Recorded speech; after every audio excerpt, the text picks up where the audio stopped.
Is this back and forth with your fellow Tennessean distracting from the process at hand, Congresswoman? Well, I'm very disappointed that my own senator continues to make comments in the media about the president. Look, the president is frustrated. We're frustrated. We're frustrated the Senate can't get their job done.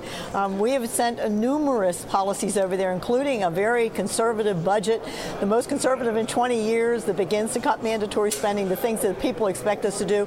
They've not taken action on that. What we got back from them was their part of what they think, but it's not a budget like we sent over to them. They haven't repealed and replaced Obamacare. We have 12 bills over there, appropriation bills they still haven't taken up. The repeal of Dodd-Frank. Let me just keep going on. They need to get their job done is what they need to do. And then the president wouldn't have a need to be out there saying the same thing we are. Get your job done, Senate. Are you as frustrated with the president as you are with Senator Corker? In other words, do you fault him at all for playing into this back and forth with the senator from Tennessee? Well, look, the president is the president, and the president has the right to say what he believes we should be doing.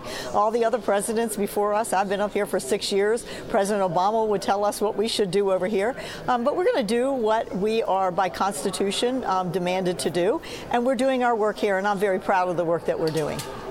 Let me get a sense from you of where this process stands at this point. We're looking ahead to a vote on Thursday. Where do things stand? And tell us a bit about the process and how you see it unfolding.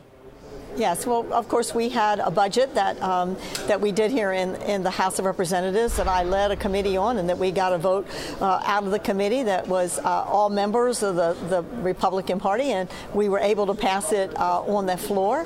But the Senate had a different idea, and it's just so important right now that we get tax reform done that we're going to bend to the will of the Senate right now. I'm not happy about that, but after talking to the president and the vice president this last week and knowing how important this is, it's a once-in-a-generation opportunity for us to give relief to the American taxpayer, put more money in their pocket, and give them simplicity in the code. And so that will trump that. And next year, hopefully, we'll get another opportunity, another bite at the apple to do a conservative budget.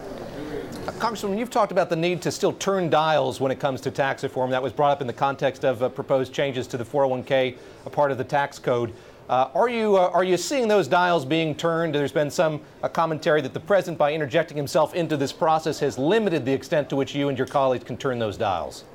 You know, not really, because we're going to do our job and we'll put a plan out there. I know that Chairman Brady is working with those in the Senate. We're really much ahead of where they are because we have been working on tax reform for the 7 years that I've been here underneath of the previous chairman, Chairman Camp, and so we're much ahead of them. But look, everybody has a piece in the conversation, and we'll put out a plan that we believe, after many, many, many years and hard hours of work, that are going to address the needs of the American people, and that is to give them more money back and to stop having the government take more of their hard-earned dollars.